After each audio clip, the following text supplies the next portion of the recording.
Muy bien. Hola muchachos, buenas tardes. Entonces, vamos a ver esta clase de convolución. Convolución es una operación que se define de manera muy sencilla, pero cuyos resultados son impresionantes. Ahorita vamos a ver cómo es esto. Entonces, la convolución es una operación matemática entre dos funciones. Así, pero es muy abstracto. O sea, por ejemplo, la función de la recta, que es y igual a mx más b, es una función. Y luego una función senoidal y2 o f2 es el seno de un ángulo. Entonces, la convolución de esas dos funciones tiene como resultado una tercera función, que es la combinación de esas dos. Ahora, la combinación tiene un significado muy particular, que ahorita lo vamos a ver. Es más fácil verla con números que con objetos matemáticos. Entonces, más la ves ideal para la operación de convolución. Voy a definir una función f1. Ahora, fíjense, esta función f1 recibe como entrada algunos parámetros y recibe como entrada X. El chiste es que la función nos regresa algo. Entonces, lo que voy a poner F1 va a ser el resultado de ejecutar una función. Va a ser un vector muy chiquito, va a ser 1, 2 y 5. 1, 2. Y la función F2, vamos a definirla como también un vector de números que van a ser 3, 1, 4, 7. 3, 1, 4, 7. Fíjense cómo tienen diferente tamaño, es F1 y F2. Entonces, en la, cuando queremos convolucionar estos vectores, matemáticamente es muy sencillo. A uno de ellos le damos la vuelta, lo ponemos abajo del otro y multiplicamos los elementos que coinciden con el de abajo, multiplicamos por el de arriba y los sumamos. Luego el vector se mueve un elemento, el vector de abajo se mueve un elemento, y entonces ya coinciden dos de arriba con dos de abajo, se multiplican y se suman. Y luego se recorre a otro lugar, se multiplican y se suman, se recorre a otro lugar, se multiplican y se suman. Entonces vamos a hacer la convolución a mano, vamos a hacerla a mano. Entonces, fíjense, en la primera parte de la convolución, entonces primero, primer paso de la convolución, aquí lo voy a poner.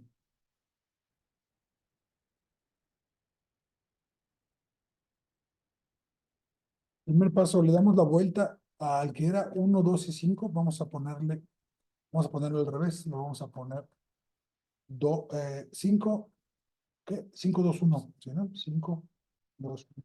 ¿Ese está al revés? Sí, está al revés. Ok. Espérense, y voy a poner, no, está bien así. Está bien así. Y segundo paso, alineamos el primer elemento de la función uno con el último elemento de la función 2.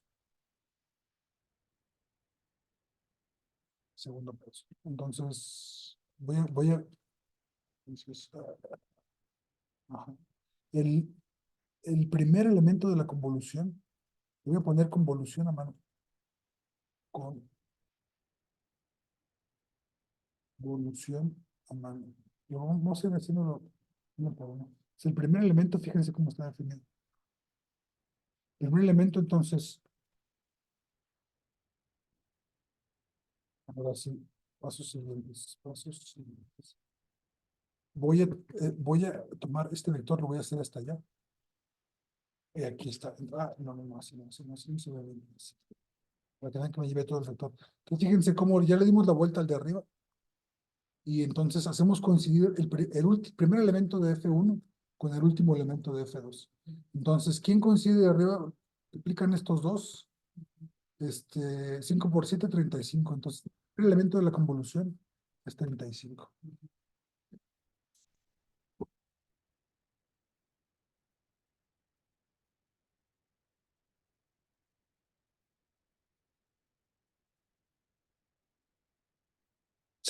Paso siguiente, el segundo elemento de la convolución. Fíjense, nada más vamos a darle copy-paste a esto. Entonces, vamos a darle copy-paste a esto.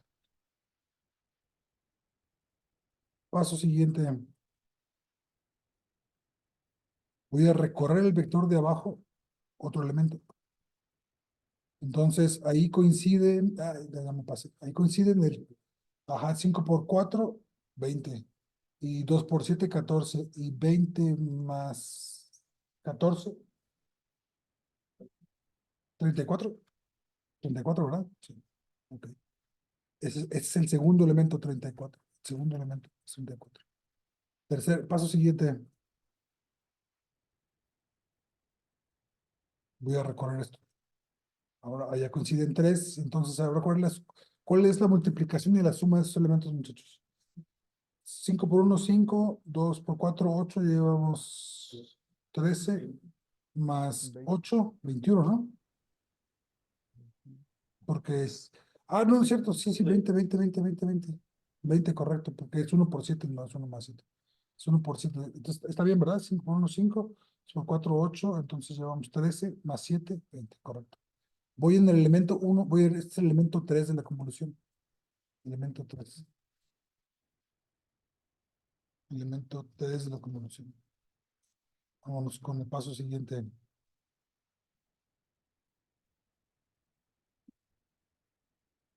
Y entonces, fíjense ahora, en este paso, el último elemento de la función F2 ya salió del vector de arriba. Entonces coinciden esos tres: 5 por 3, 15, más 2, 17, más 4, 21. ¿Sí? 21 es el cuarto elemento de la convolución.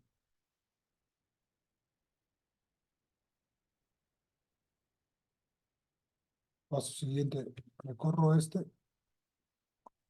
Ahora coinciden esos dos: 3 por 2, 6. 6 por 6 más 1, 7, ¿no? 7. Y ese es el quinto elemento de la convolución. El quinto elemento, ¿se acuerdan no habían nacido cuando la película del quinto elemento, ¿verdad, muchachos? ¿O sí ya habían nacido? ¿Sí vieron la película del quinto elemento? Hace muchísimos años. Sale Bruce Willis, ¿verdad? Sí. Y la chica esta de pelo naranja, ¿verdad? Sí, es muy buena película, ¿no? El quinto elemento. Ok, entonces el sexto elemento de la convolución. Ah, ¿se acuerdan del sexto sentido? La película de... Ay, sí, ¿se acuerdan? Ok, entonces ya es el último elemento porque, fíjense, ya nada más coincide uno de arriba con uno de abajo, entonces 3 por 1, 3. Y le voy a quitar el paréntesis aquí, lo voy a ejecutar. Entonces, el resultado de la convolución, de convolucionar esos dos elementos, entonces, déjame minimizar esto. ¿En dónde me equivoqué? En el renglón. Aquí tengo que darle return. Así le di return. Entonces, me equivoqué en la línea 84. Si no hemos llegado, no estamos en la línea F5. F5. Ajá, ok. Línea 84. Es que fíjense, aunque le diga return, si estos están, si hay un error en el programa, te lo marca, aunque le hayamos dicho return, ok, F5, ahí está. Entonces, la convolución a mano es un vector que tiene 1, 2, 3, 4, 5, 6 elementos.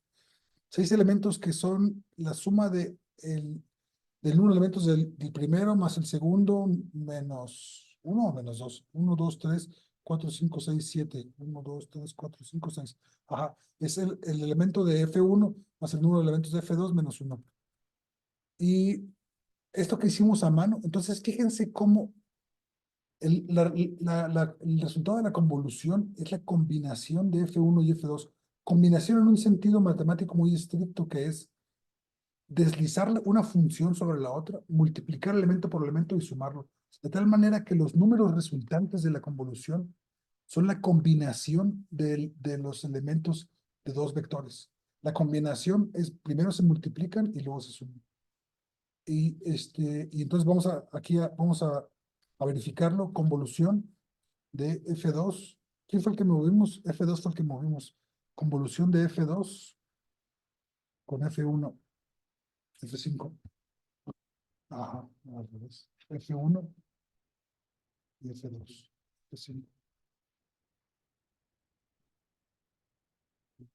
Es lo mismo, es lo mismo. El que tuve que darle, no, ¿cómo va a ser lo mismo? Sí, es lo mismo, ¿verdad? F2 y F1, F5, sí es lo mismo. Entonces, ¿qué hice mal? Le di la vuelta a quién? Le di la vuelta al de arriba. 1, 2, 5, 5, 2, 1. Sí, tenía que haberle dado la vuelta al de abajo. Ah, es que es que el menor es el que se pone abajo. Bueno, ya se dieron cuenta que la convolución a mano tiene los mismos elementos, nada más que al revés. Lo que tuve que haber hecho es haber puesto, fíjense, lo que tuve que haber hecho es haber puesto el vector más pequeño aquí abajo. Y a ese darle la vuelta y hacer la convolución. Y entonces nos van a salir los mismos números, solo que el orden correcto. Ok. Entonces, esa es la convolución a mano. Bien, ahora van a decir, ¿y eso de qué sirve, no? Y es una buena pregunta, ¿de qué nos sirve eso? Voy a comentar esto. Entonces vamos a ver la convolución vamos a ver la convolución en una aplicación, aquí lo van a ver. Sí, casi. Entonces, aplicación de la convolución. Pero el resultado de esta convolución es elevado, de 13,31. Sí, ese es el resultado de la convolución. Sí. ¿Qué aquí te da? 15, 11, 25. Pero es que pasa, porque sobre este uno, o sea, porque el uno, todo el tiempo al final se queda desde por siempre los números y no los números. ¿Cómo es eso, Carla?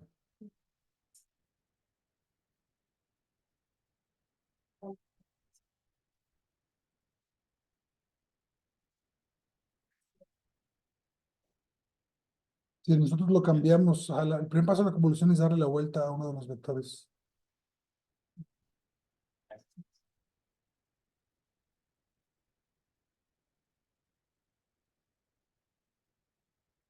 Lo que voy a hacer es que la convolución a mano lo voy a poner flip UD. No, flip LR. Nunca me gusta la función flip LR, ¿verdad? Flip LR está bien suave porque flip LR es flip left right. Entonces voltea el vector de derecha a izquierda. Entonces, fíjense, convolución a mano va a ser igual a flip LR. Sí, entonces, allá nos llama. Bien. Entonces, aplicación de la convolución ahora sí. Vamos a generar un vector de ceros. F1 va a ser un vector de ceros. ¿De qué tamaño? Va a ser un vector de ceros de 100 renglones, no, de un renglón, los 5 columnas. Sí, está bien. Ujú. C2. Ajá. Entonces, en la figura 1, vamos a graficar la convolución. En la figura 1, CLF, vamos a graficar el subplot 3, 1, 1. Vamos a hacer 3 paneles, uno abajo del otro. Y vamos a tomar el primero de ellos. Y vamos a hacer que la función F1, si le graficamos F1, no, así van a ser puros ceros, no va a tener chiste.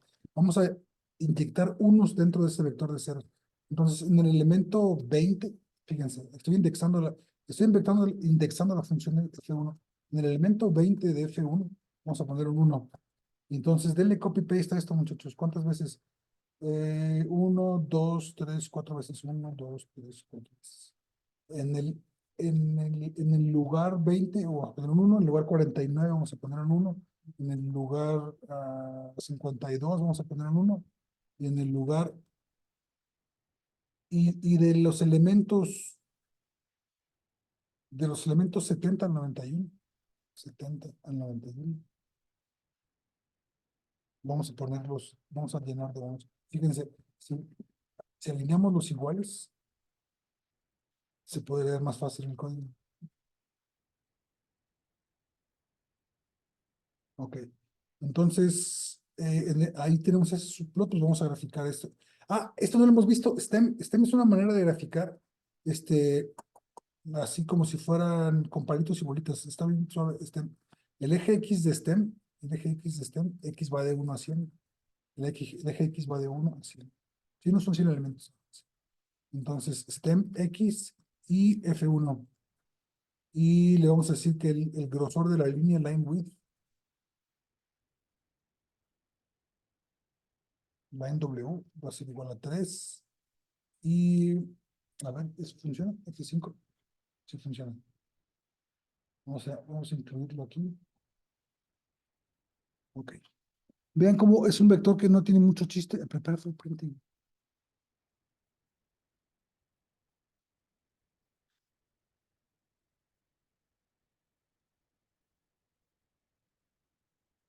Voy a poner acá abajo.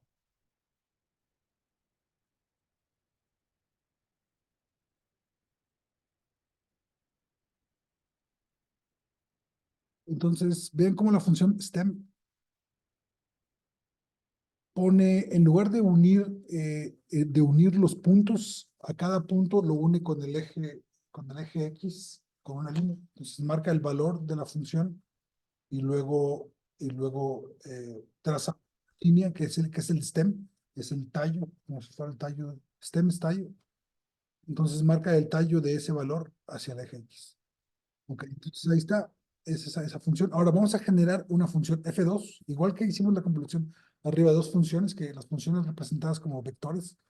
De la función F2, vamos a hacer un vector que tenga un comportamiento gaussiano.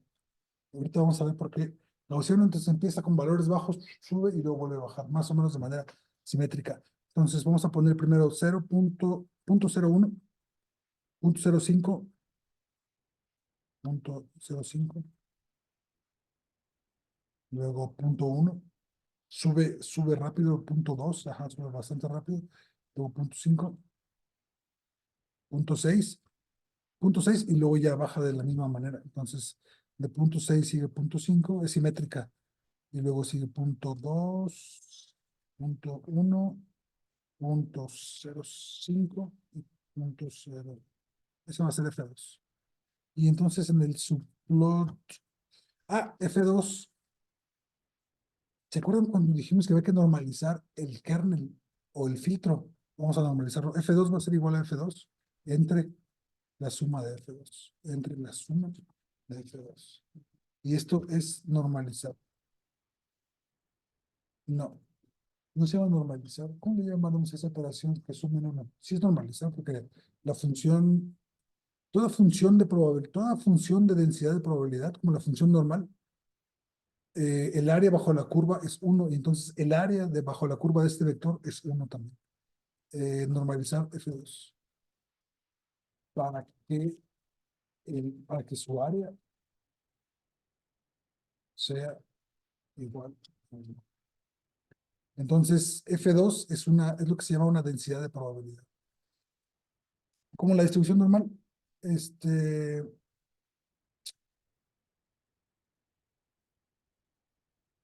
el eje X de la función 2 es igual desde 1 hasta la longitud de F2.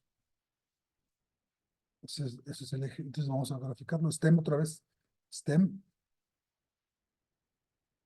STEM de X2 y F2. X2, F2, otra vez el tamaño de la línea. Es 3, F5. Este es F2. Y F5. Ajá, el subplot dijimos 3, 1, 2. Aquí está, 3, 1, 2. Y voy a poner el eje, fíjense, si hacemos esto, ajá, ¿por qué se borró? Porque aquí es el F y no está bien. Este es el subplot 3, 1, 1. Me faltó indicarle aquí, antes de STEM, es el subplot 3, 1, 2. Ahora vean cómo el vector de arriba tiene 100 elementos y el vector de abajo tiene 2 elementos, pero MATLAB estira los ejes para mostrarnos en el ancho de la gráfica, mostrarnos todo el vector. Entonces da la impresión, así nomás a simple vista, da la impresión que la función de abajo es del mismo tamaño que la función de arriba, pero no. Vemos que en el eje X la función de abajo va de 0 a 12 y la de arriba va de 0 a 100. Pero entonces para que se vean iguales, vamos a poner el eje a mano, vamos a decir que el límite de X va a ir desde 0, como la función de arriba, va a ir desde 0 hasta 100. Y entonces ya vamos a poder, el límite inferior es 0, el límite superior es 100.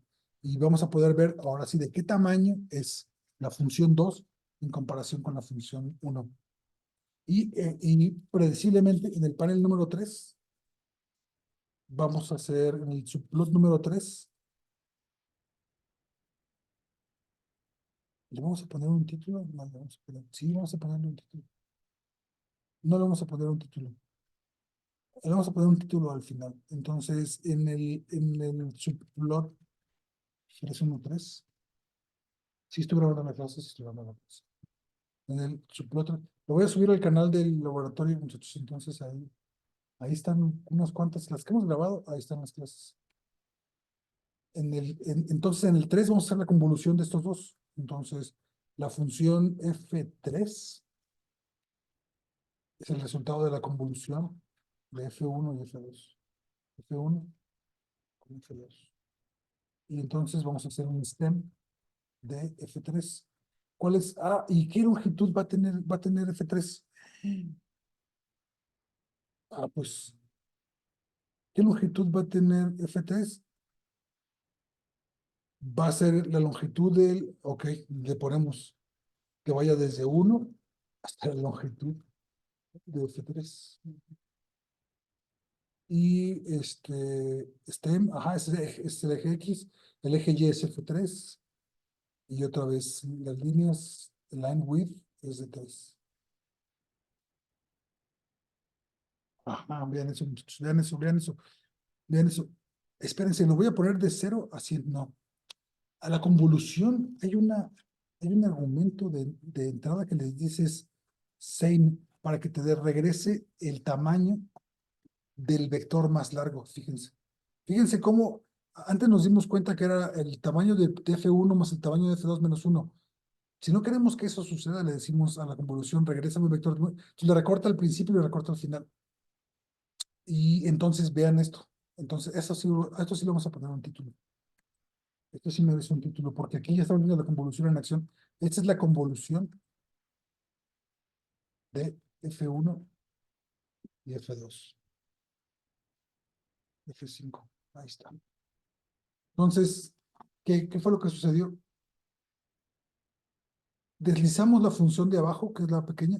Bueno, primero le dimos la vuelta, pero como es simétrica, pues no importa. No importa si le damos la vuelta o no, es simétrica. Entonces, y luego la vamos multiplicando. Cuando multiplicamos, cuando la función va entrando, no, no, le voy a poner títulos acá, le voy a poner título a el subplot, aquí está, aquí está. Después de stem me voy a poner el título. El título, este es F1, que era el 311. Ajá. El 312 era la función F2.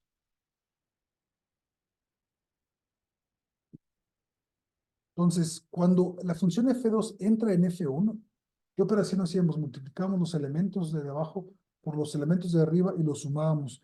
Entonces, ¿qué resulta de multiplicar la función de abajo por la función de arriba cuando la función de arriba vale 0, muchachos? Pues 0, ¿no? Pues 0. Entonces, por eso los primeros elementos son todos 0, son todos 0. Ahora, ¿qué pasa cuando llegamos al elemento número 20? Entonces la función F2 empieza a entrar al elemento 20. Recuérdense que recuerden que el vector de arriba mide 100 y el vector de abajo mide 10 elementos, sí, como 10 elementos. Y entonces se va moviendo la función de abajo en la de arriba y va entrando, entonces en algún momento llega al elemento 20. Y entonces empieza a entrar en el elemento 20 y luego sale del elemento 20. Y entonces, donde antes había un 1, ahora tenemos la forma de la función F2 en donde antes había un 1.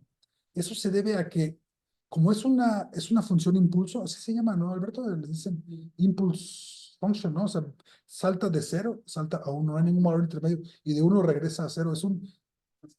Es una función escalón de un solo elemento. Ajá. Entonces, eso nos permite ver cómo lo que era antes un solo 1 se sustituye por la forma del vector F2, de la función o vector F2. Ahora, cuando están muy cerca, fíjense lo que sucede, muchachos. Cuando están muy cerca, la función F2 es lo suficientemente ancha para tomar dos unos. Entonces, por eso aquí en el elemento 50, sí fue el elemento 50, en el 49 y en el 52, fíjense cómo esta llega más alto, porque alcanzó la función F2 es lo suficientemente gordita para para tomar en cuenta estos dos. En algún momento la función F2 multiplica por dos unos, los suma y los pone ahí. ¿Ok? Ahora fíjense qué interesante, cuando tenemos una bola de unos muy cercanos, hay un punto, no se ve muy bien, entonces voy a modificar algo, fíjense, en lugar de que sea los elementos, en lugar de que sean los elementos del 70 al 81, vamos a ponernos más locos y vamos a hacer que vaya del 70 al 90, F5. Eso es ajá, exactamente eso que digo. Entonces, fíjense qué bonito, fíjense qué cosa tan bonita está esto. Ahorita me regreso al código, pero primero discutamos qué sucedió. Arriba, entre el elemento 70 y 90 tenemos tantos unos, el vector de unos contiguos es más grande que el kernel que estamos. Kernel le vamos a llamar el vector más pequeño, se le llama usualmente kernel.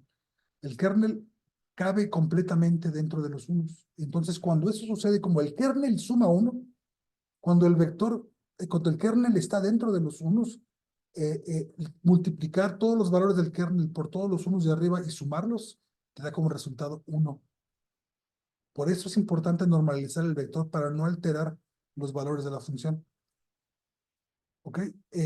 Aquí abajo, estos números de aquí suman uno. Estos números de acá suman más de uno porque tenemos dos pegados. Y aquí esta área, bueno, suma mucho más de uno porque tenemos muchos unos pegados. Pero entonces vean cómo la convolución de F1 y F2 resulta de la combinación de las formas que tienen ambas funciones. ¿Sí está claro eso? Entonces, esa es la función de convolución. Y ahora sí los escucho. ¿Deben tener algunas preguntas sobre la operación de convolución o es tan clara que no hay ninguna pregunta?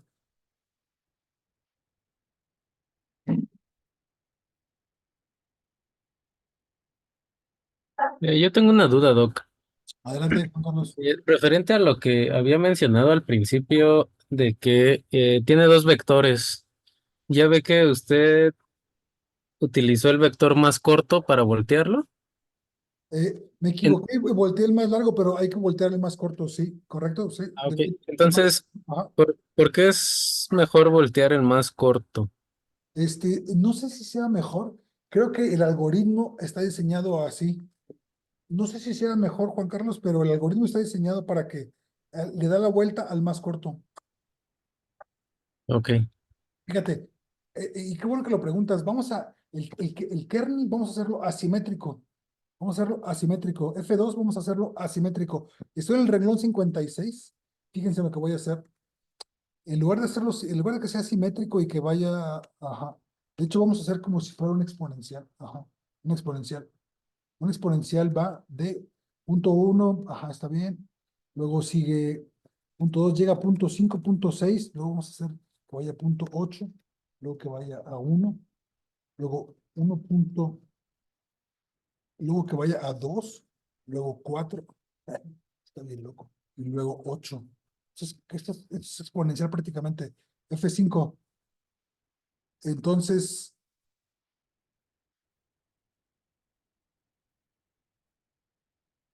le da la vuelta, le da la vuelta, le da la vuelta, no le dio la vuelta a nadie. Convolución y si pongo aquí F2 y F1, F2, F1.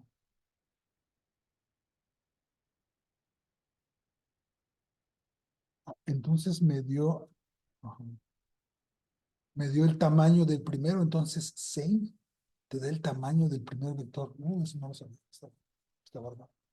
F1 y F2, F5. Ok, ahí está. Entonces, no, sí, sí, sí le di la vuelta.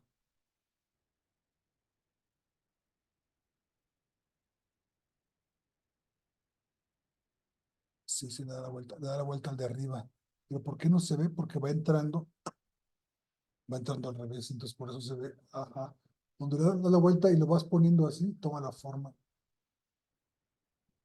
Así toma la forma original, está bueno. Ok, si le da la vuelta, Juan Carlos, ok, al más, pero entonces fíjate, le da la vuelta a F2. Entonces el algoritmo funciona, es más preciso que lo que yo pensaba. No es que encuentre el más pequeño, sino a F2 le da la vuelta. Y justo yo me equivoqué arriba porque le di la vuelta a F1. Ajá. Tuve que haberle dado la vuelta a F2. Ok. Bueno, Entonces no importa que el vector sea más grande o más pequeño, mientras eh, al que le da la vuelta es F2, sí, pero no entonces importa si es más pequeño o más grande. hay que poner F1, ajá, el vector más grande hay que ponerlo en el primer lugar, ¿sí? ¿Viste lo que pasó cuando puse F2 en primer lugar y le dije same? Me regresó al mismo tamaño Sí. del vector más pequeño. Entonces, sí, hay que asegurarnos de que el kernel, o sea, el vector más pequeño, esté en el lugar F2. Bueno, entonces, así se ve una convolución. Me voy a regresar a la parte simétrica. Ah, y si hacemos un vector cuadrado, pues ustedes pueden imaginarse que en lugar de un 1 vamos a tener una bola de cuadritos, pero no tiene, se ve mejor así, se ve mejor así, así se ve que la convolución es la combinación de la forma de F1 y F2. Ok.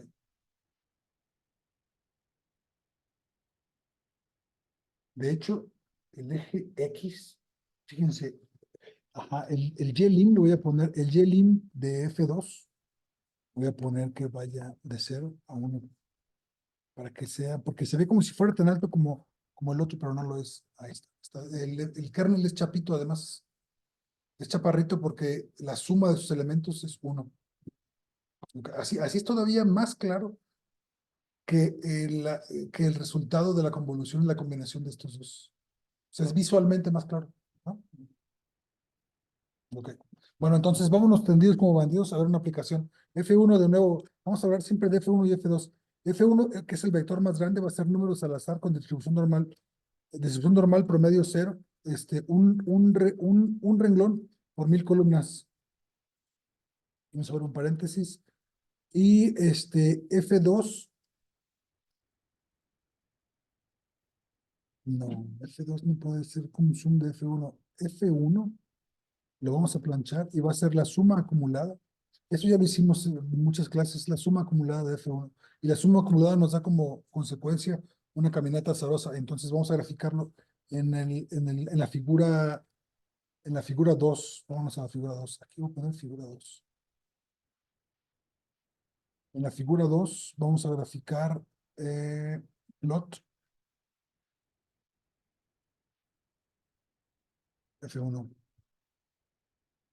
Y si yo no le doy las X, él solito escoge.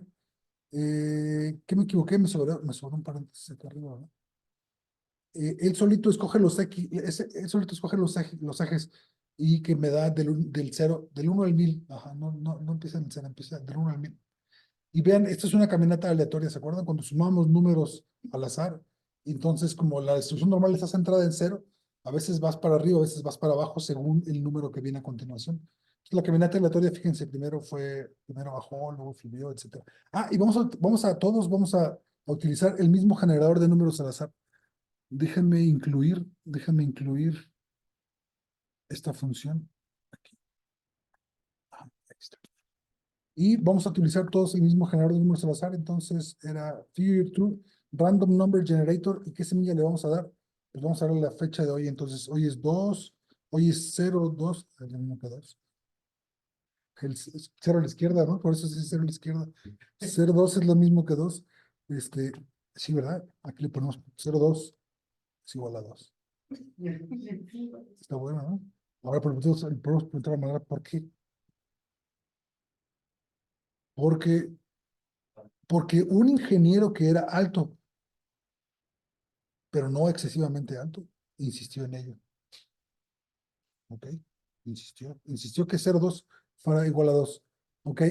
Entonces, estamos en el mes 2, estamos en el día 2 del mes 5. Bueno, aquí sí cuentan el 0 porque estamos en las unidades, en las decenas. Y luego del 2024. Esta va a ser la semilla. O le podemos poner date. A ver, date, no. Num date. Date num. Date num.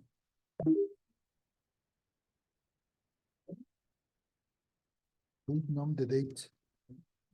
Ahí está. Vamos a utilizar la semilla que sea la fecha de hoy en números. Y muchachos, ya hicieron. Ajá. ¿Cuál es? ¿Qué fecha es el número cero? Nunca se ha preguntado qué fecha. ¿Ven ese número de ahí? ¿Qué fecha es el número cero? Y luego, pero ¿cómo me regreso de date num to date? Num to date. Num to date, ¿existe esa función? No. Date num. ¿Y cómo me voy al revés?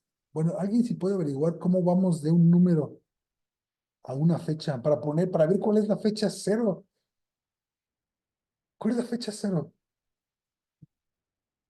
Entonces, tenemos que, a ver, help date num. Tenemos que averiguar cuál es la fecha cero. Date num, date num, date num, date time, now, date num.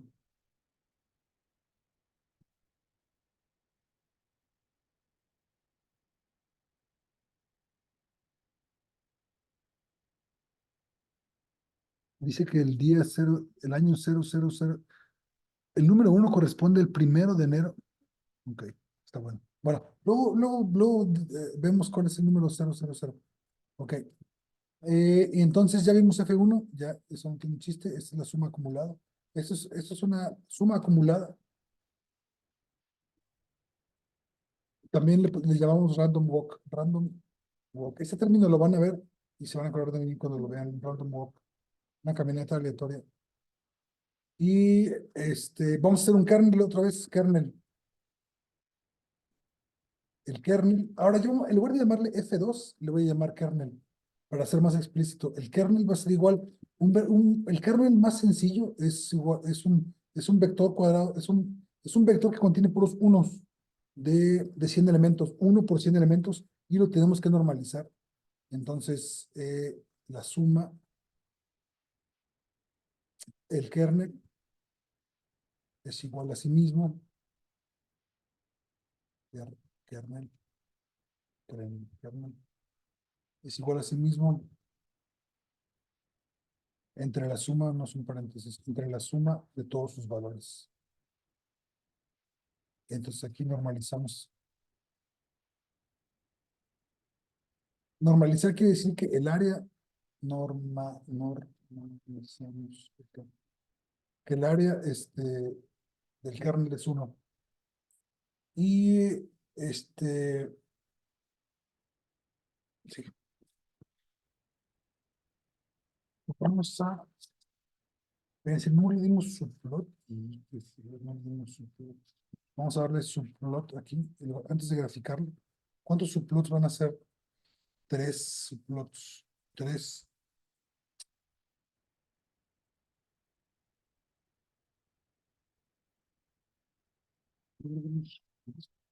Subplot. 311. Este es 311. Subplot.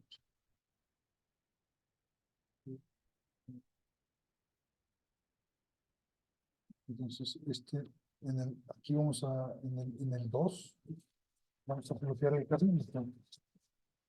En el 2 vamos a plotear no,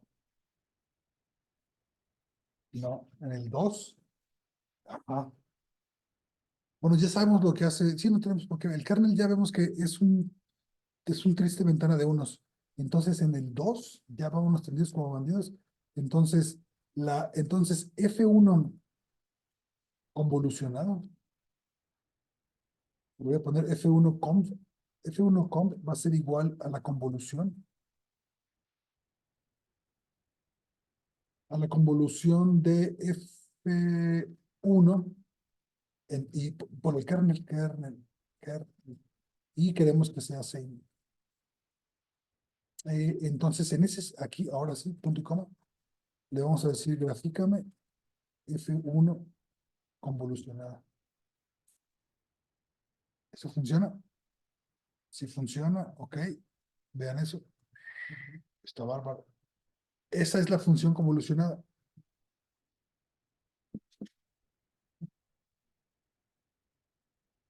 Espérense, todavía mejor. Además, en su plot 312, vamos a ponerle hold on. Sí, hold on. Y vamos a graficar las dos, la señal original y la señal convolucionada. Plot F1. Y F2, la convolucionada, va a estar en rojo. Primero F1 y luego F2. Este va a ser rojo. Ahí está. Pero no queremos que la F1 no queremos que sea rojo. Lo pinto en rojo. Queremos que sea en negro, ¿no? Y en algún lado F2, tenemos que darle, ese F2, vamos a darle CLF. CLF, CLR. CLR no existe. No existe, ¿verdad? Ok, vean eso, muchachos. Vean la señal convolucionada. La señal convolucionada está en rojo. Entonces, ¿qué efecto tuvo pasar un kernel de unos? Bueno, son unos entre 100, entonces en realidad es 0.001, 0.001. La suma del kernel es 1. El kernel aquí está. Son puros unos, son 100 elementos de 0.01 y la suma del kernel, como les dije, es 1. Entonces, cuando utilizamos un kernel cuadrado, no, cuando utilizamos un kernel que suma 1, cuadrado, esto es más fácil de entender. Cuando utilizamos un kernel cuadrado, cuadrado quiere decir que tiene los mismos valores en todos sus elementos, ¿no? En este caso tiene 0.01. Utilizamos un kernel cuadrado y lo utilizamos sobre una señal, el efecto que tiene se llama moving average. Lo que hace es sacar el promedio de 100 elementos contiguos. Promedio, multiplica 0.1 por 100 elementos de arriba, los multiplica por 0.1 y por 0.01 y luego los suma. ¿Qué quiere decir esto? Es lo mismo que multiplicarlos por 1 y dividirlos entre 100. Eso es el promedio, ¿no?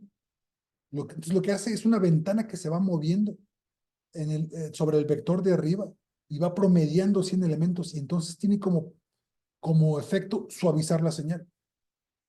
Ven como la curva roja, que es la señal convolucionada, es la versión suavizada de la señal original.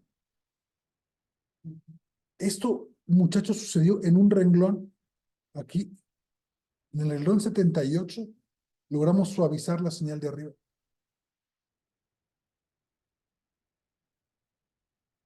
¿Sí? El promedio. Es el promedio de 100 elementos. Ajá. Cada elemento de la función roja, cada punto de la función roja, es el resultado de 100 elementos de la función original. ¿Sí? Lo puedes pensar que son 50 atrás y 50 adelante. Está promediando.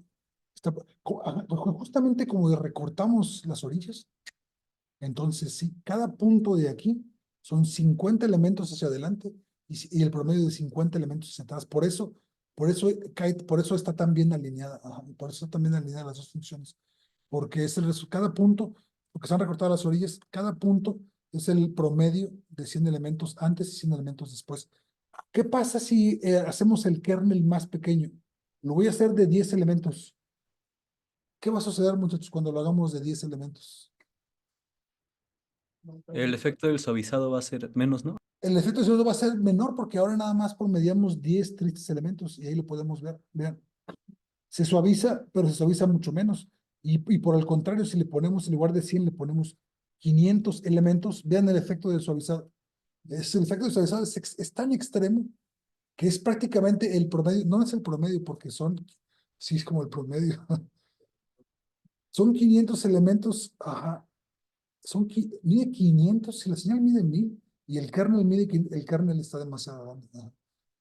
El caso extremo es cuando tenemos un kernel de 1000, pues es el promedio de toda la señal de arriba, ¿no? Es una línea recta. Ok, no nos vamos tan extremo, vamos a poner un kernel de tamaño 200, F5. En 200, fíjense cómo el suavizado es todavía más, el suavizado es todavía más extremo porque ahora cada punto es el promedio de 100 elementos adelante y 100 elementos atrás. Entonces, cuando quieran suavizar una señal, muchachos, así, rápidos y furiosos, utilizan la operación de convolución. Pero entonces ya entendemos por qué la operación de convolución resulta en suavizar los elementos, porque combina la función de arriba con la función F1, la combina con F2. Pero si F2 es un vector de 100 elementos y cada valor es 0.01, eso en la práctica es el promedio de 100 elementos de arriba. Es como sumarlos. Si los multiplicas por 1 y los sumas entre el número de elementos, pues es el promedio, ¿no? No sé si tiene sentido que un kernel cuyo promedio, cuya suma de elementos es 1, lo que tiene como resultado es promediar la señal de arriba. Sí, bueno, tiene sentido, lo podemos ver, ¿no? Ahí estamos viendo cómo resulta el promedio. ¿Sí está bien o no está bien?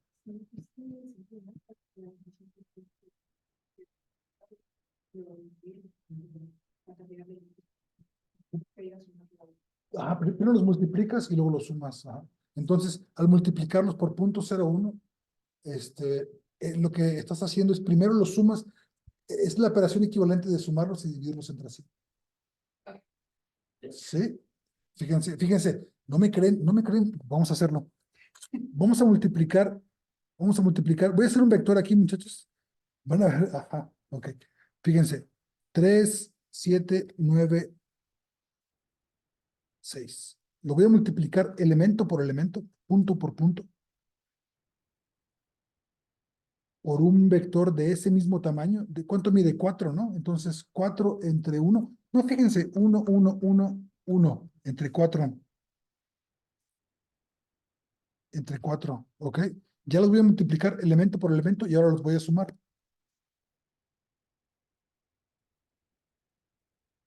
Eso es lo mismo que el promedio de 3, 7, 3, 7, 9, 6. Entonces, en este caso es la operación de convolución cuando la función F2 y F1 son exactamente del mismo tamaño y una está exactamente arriba de la otra. Entonces lo multiplicas elemento por elemento, 3 por 1, 3, más 7 por 1, 7, más 9 por 6, 6, más 6 por 1, 6, entre 4, es el promedio. Ahora ustedes van a decir, ¿por qué entre 4? Bueno, lo voy a hacer más explícito, porque 4 es la suma de 1 más 1 más 1 más 1, pero que es lo mismo exactamente que poner 1 entre 4 es 0.25, ¿no? 0.25, 0.25, 0.25 y 0.25. ¿Ok? Eso es idéntico a sacar el promedio. Entonces, cuando hicimos nuestro kernel de unos y lo sumamos, lo dividimos entre la suma del kernel, pues los elementos de nuestro kernel, como eran 100, pues cada uno vale 0.01, ¿no? Cada uno vale, ahora ya vale menos porque ahora son de 200 elementos. Entonces, ahora toma 100 adelante y 100 atrás. Por lo tanto, cada uno de los valores del kernel es la mitad de lo que era antes. Antes era 0.01, ahora es 0.005. La suma del kernel sigue siendo 1. Ahora tiene 200 elementos, pero la suma del kernel sigue siendo 1.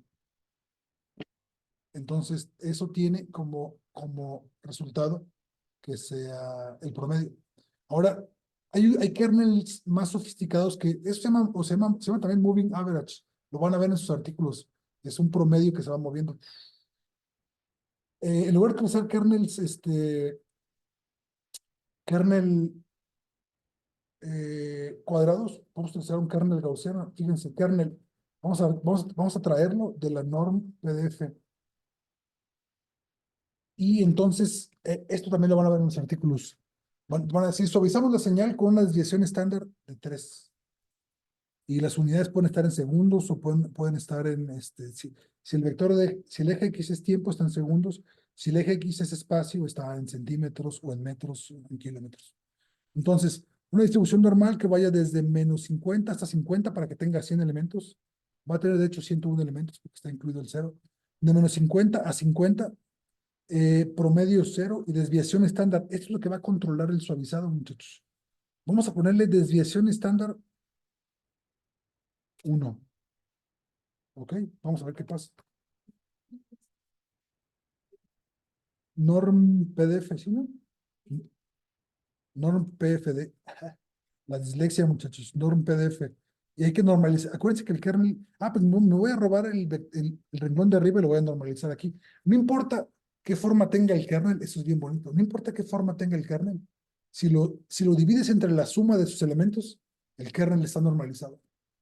El kernel forma por definición una probability density function. Pues por eso se llama norm PDF, porque se llama norm probability density function, porque lo que tienes es una distribución de probabilidad cuya área bajo esa distribución suma 1. Eso se logra en la línea 78. Es el kernel entre la suma de sus elementos. Fíjense cómo las matemáticas discretas, como es el caso de MATLAB, todos son vectores, todos son números. De hecho, la computadora no es continua, ¿no? Todo está discretizado. Fíjense cómo las matemáticas continuas son más fáciles de entender que las matemáticas abstractas de la función y igual a mx más b.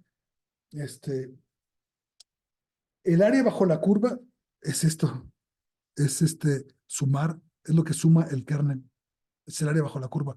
Esto en cálculo tendríamos que hacer la integral desde el elemento 1, del tiempo tal al tiempo tal, será la integral de esa función, y en MATLAB es la suma de sus elementos. Las matemáticas discretas son más fáciles de entender que las continuas.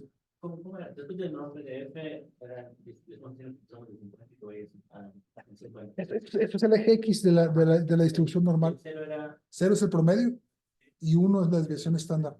Entonces vamos a ver qué efecto tiene ese kernel sobre la señal F5.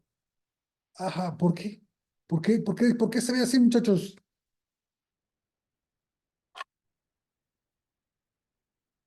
¿Por qué no tuvo ningún efecto? Bueno, sí tuvo un efectito mínimo. ¿Por qué tuvo ese efectito mínimo? Porque la distribución estándar de 1, imagínense, si el vector mide 1000, entonces la distribución, el kernel gaussiano es un kernelito bien flaquito. Entonces voy a hacer una distribución estándar de 10, F5. Ya se suavizó un poco más. Vamos a hacer una distribución estándar de 50, F5. Ok, ahí está más suavizado todavía.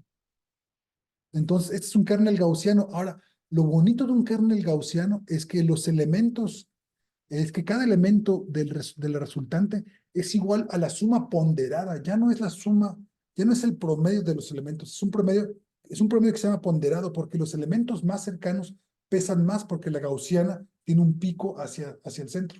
Entonces, los elementos más cercanos pesan más que los elementos más lejanos. Entonces, cuando ustedes vean en los artículos los suavizados, casi siempre o son moving average, son completamente cuadrados, o son gaussianos y les reportan la desviación estándar.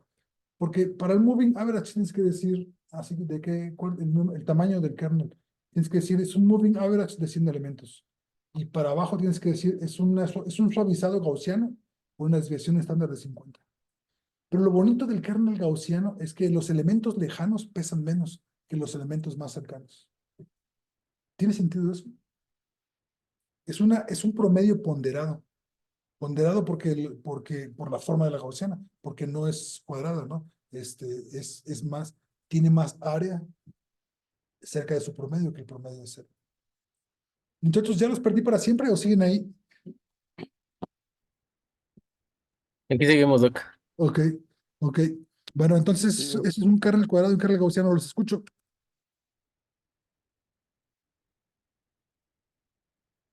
Los escucho, muchachos. Ok. Entonces, si no hay preguntas, vamos a mandar esto al inframundo. Return. Muchachos, ¿ya descargaron el registro.cham.mat? Descarguen ese archivo. ¿Lo puedes subir al chat? Se los enviaron a su correo, muchachos, pero además está en el chat. Entonces, ahora sí vamos a ponernos, ¿por qué hicimos 311? Porque, espérense, sí. No, todavía no lo mandamos al inframundo. Todavía no lo mandamos al inframundo. Me faltó una cosa que es bien bonita. Es bien bonita porque es muy sencilla de ver. Entonces, la señal roja, el resultado de la convolución, lo podemos pensar como un filtro pasabajas de la señal original. ¿Por qué un filtro pasabajas? Porque deja porque solamente vemos las oscilaciones que ocurren de manera lenta. Fíjense cómo la curva roja sube y baja de manera lenta, de manera suave. Las oscilaciones rápidas de la curva original, ya, adiós. ¿Por qué se van? Porque las promediamos. Entonces el promediado es un suavizado y el suavizado es un filtro pasabajas. Ahora, ¿cómo hacemos un filtro pasa altas? Es bien sencillo, muchachos. A la señal original, entonces, señal pasa altas, le voy a poner señal pasa altas. A la señal original, que es F1, vamos a restarle la convolución, F1 convolucionado menos F1 convolucionado. Y entonces, fíjense en el subplot 3, 1, 3. Vamos a graficar la señal pasa altas.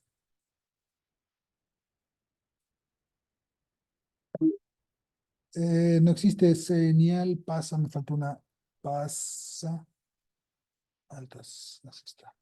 F5. Ahí está. Ahora, ¿por qué se ve más grande? Porque tiene diferentes ejes. Entonces voy a poner los ejes en mano. El límite de Y-lim, lo voy a poner que vaya desde menos 20 hasta 40, como están las señales de arriba. Desde menos 20 hasta 40. F5. Ahora sí, ahí está. Vean qué cosa tan bonita, muchachos. Vean esto. Abajo tenemos ya aplanamos la señal de arriba. Un filtro pasa altas, quiere decir que te quita las oscilaciones lentas y te deja las puras oscilaciones rápidas. Y están centradas alrededor de cero, porque le estamos restando el promedio de la señal. Pero vean esto, muchachos, no me están creyendo. Yo sé que no me están creyendo, pero fíjense en esto. Fíjense la diferencia que hay entre la roja, aquí donde estoy señalando, entre la roja y la negra, es este piquito que baja aquí. Esa oscilación que era rápida, la mantenemos, ¿ok? Vean esto, aquí está el pico, vean este pico de acá arriba, es este pico que está aquí abajo. Solamente que a la señal del tercer panel le quitamos las oscilaciones lentas. Entonces la convolución nos sirve para quedarnos la convolución sirve para tener un filtro pasa bajas, que es suavizar la señal, o un filtro pasa altas, que es una vez que ya la tienes suavizada, pues le restas, y entonces aplanas la señal y te quedas con las oscilaciones lentas. ¿Ven qué cosa tan bonita la convolución, muchachos? Por eso, ajá, el panel 3 era el que le daba, era parte del efecto dramático de señales, la utilidad de la convolución. Muchachos, ¿no les impresionó eso? Más o menos. Sí, está interesante. Bien, entonces, ahora sí ya podemos mandar esto al inframundo. Bueno, ¿tienen preguntas sobre la señal pasa bajas, que es el Oiga, panel? Doc, una pregunta. Sí, Entonces, por ejemplo, si yo quiero hacer un filtro pasa altas, ajá, yo solo quiero que deje pasar de tal a tal frecuencia, por ejemplo, ajá, ¿cómo podría hacerlo? Porque aquí restando, sí, solamente le estoy restando y a F1 le estoy restando F1 convolucionado. correcto. Ujú. Mm. Sí, sí, exacto. Aquí no sabemos exactamente con qué frecuencias tiene el filtro pasabajas ni qué frecuencias tiene el filtro pasaltas. Entonces, es lo que vamos a ver a continuación, rápidos y furiosos, porque ya nos queda poquito tiempo. Entonces, aquí ya ahora sí lo podemos mandar al inframundo. Y entonces tu pregunta es completamente relevante, Juan Carlos, porque ahora sí vamos a ver cómo se filtra de veras en MATLAB. Entonces, rápidos y furiosos, clear CLC. Vamos a cargar entonces ese archivo load registro chan.mat, chan1.mat. Y le voy a preguntar quién vive, F5. Y vive, entonces, aquí está. Solamente vive uno que se llama datos raw, que son los datos crudos. Es un vector de 1 por ¿cuánto? 1, 2, 3. 1, 2, 3. De 1.500.000 elementos. Sí, ¿verdad? Sí, ¿verdad? Es 1.500.000. 1, 2, 3, 1, 2, 3, 1.500.000 elementos. Ese es un registro de verdad, muchachos. Es un registro de verdad es el registro de la actividad de un electrodo en la corteza de un mono. Entonces, como nosotros lo registramos, sabemos qué frecuencia tuvo. Entonces, la frecuencia de muestreo, Fs, la frecuencia de muestreo, muchachos, acuérdense, tenemos que conocerla para todas las señales que registramos. Ustedes tienen que conocer la frecuencia de muestreo. Si un día, por alguna razón, alguno de ustedes me los encuentro en su tesis, en su examen de doctorado, examen de maestría, y me muestran una señal y no saben cuál es la frecuencia de muestreo, muchachos, no van a pasar el examen, ¿ok? Tienen que saber la frecuencia de muestreo de sus señales. Esta frecuencia de muestreo es 2000, es 24.400.0625. Es la frecuencia exacta de muestreo. Esto está en Hertz. O sea, son 24.400 muestras aproximadamente, ¿ok? Frecuencia de muestreo en Hertz. Aquí está. Esta señal que acabamos de cargar está muestrada a esta frecuencia. Y entonces el número de muestras, que es el tamaño, el número de muestras va a ser igual a la longitud de datos raw. Datos raw, porque vamos a hacer ya que tenemos la frecuencia de muestreo, ahora el eje X podemos ponerlo en segundos. Length de datos raw, ese es el número de muestras, n samples, n samples, ajá, número de muestras. Número total de muestras.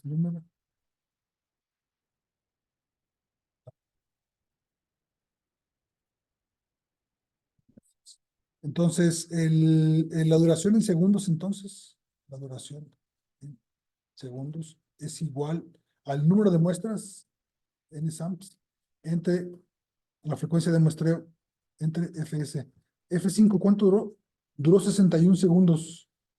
Fíjense cómo 61 segundos muestreados a 24.400 te dan un vector. O sea, un minuto muestreado a 24.400 te da un vector de 1.500.000 elementos. Está bárbaro, ¿no? Por eso los que hacen multichannels tienen luego que tener unos discos duros gigantescos porque la cantidad que se genera es enorme. Ok. Y entonces el eje de tiempo, también podemos generar ya un eje de tiempo en segundos. Esto ya lo hemos hecho antes. El eje de tiempo es igual a 0. Siempre empieza en 0. 1 sobre la frecuencia de muestreo es qué tan los incrementos de tiempo y llega hasta a la duración en segundos.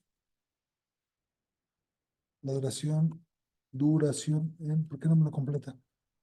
Porque duración en segundos, menos, acuérdense, hay que restarle un elemento, porque está incluido el 0, menos 1 sobre Fs. F5, ok. Duración, aquí le puse duración. Es que así se dice en Sonora, así se dice duración.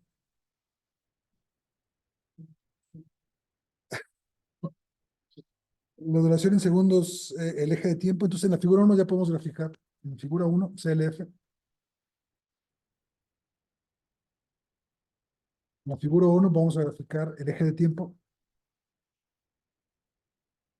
La figura 1 ya la podemos planchar, ¿sí? Eje de tiempo. Eje de tiempo. No, vamos a hacer la figura 3, ¿no? Pues sí, porque luego si no. Ajá, sí, figura 3, perdón. Figura 3 CLF, eje de tiempo. Eje de tiempo. Y la señal que es datos rojos y datos rojos. Datos. Entonces, lo primero que hay que hacer, hay que ver la señal y entonces la vamos a ver y la vamos a ver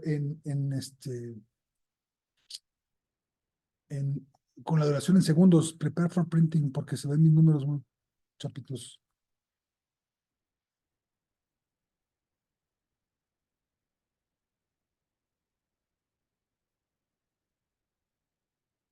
Ahí está. Entonces dura 70 segundos y luego, ¿se fijan cómo MATLAB, como dura 61 punto y algo, MATLAB dice, pues entonces como voy de 10 en 10, pues voy a llegar hasta 70.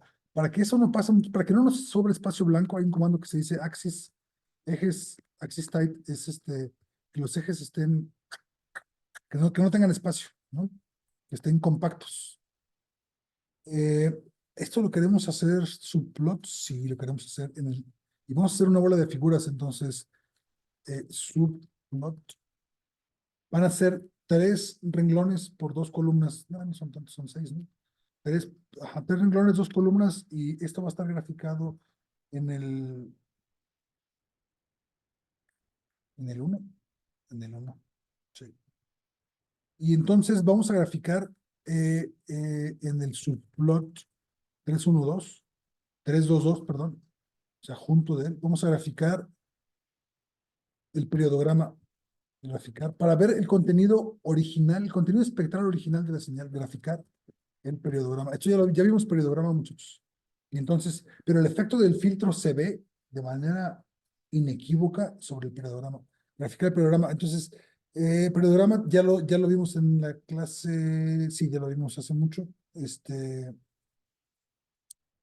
En la ventana, window. Vamos a hacer una ventana igual que sea igual a la frecuencia de muestreo. ¿Por qué? ¿Por cuánto tiempo? ¿Una ventana de cuánto? De unos 3 segundos. Sí, 3 segundos.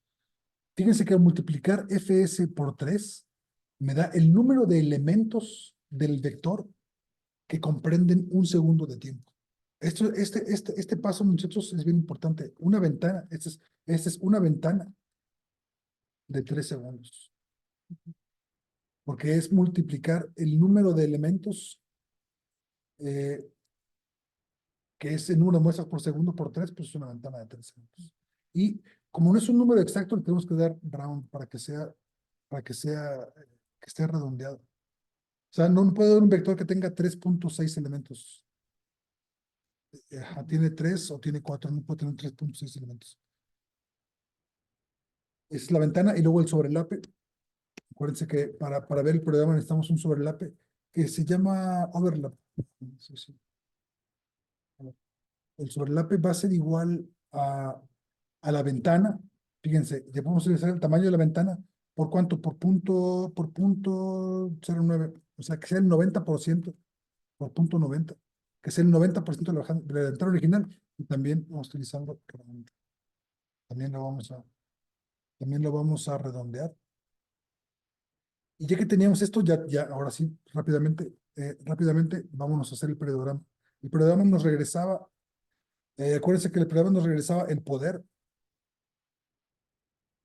Rho, acuérdense, todavía no estaba en decibeles, y nos regresa las frecuencias. Entonces, esto es igual a la versión Welch del periodograma, ¿se acuerdan? De la señal Rho. ¿Cómo se llama? Se llama datos Rho, de datos Rho. Y la ventana, window, overlap, otro parámetro de entrada que no nos interesaba, por eso se lo dábamos así, y la frecuencia de muestreo. Entonces, ahora sí, en el subplot. Ya dije subplot, hay que graficar ya. Plot.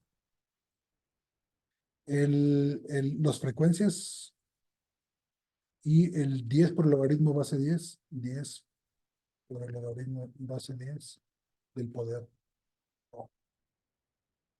Yo voy a quitar Rho, no vamos a poder nada más. Aquí le pongo poder, no. F5. Es Frex, correcto, Frex, F5, Frex. Vale, aquí no le puse punto y coma, por eso se enojó, F5. Ok, entonces muchachos, ahí tenemos la señal y tenemos el periodograma. Acuérdense que el periodograma en el eje X es la frecuencia. Son las frecuencias que componen la señal. Y en Y es el poder en decibeles.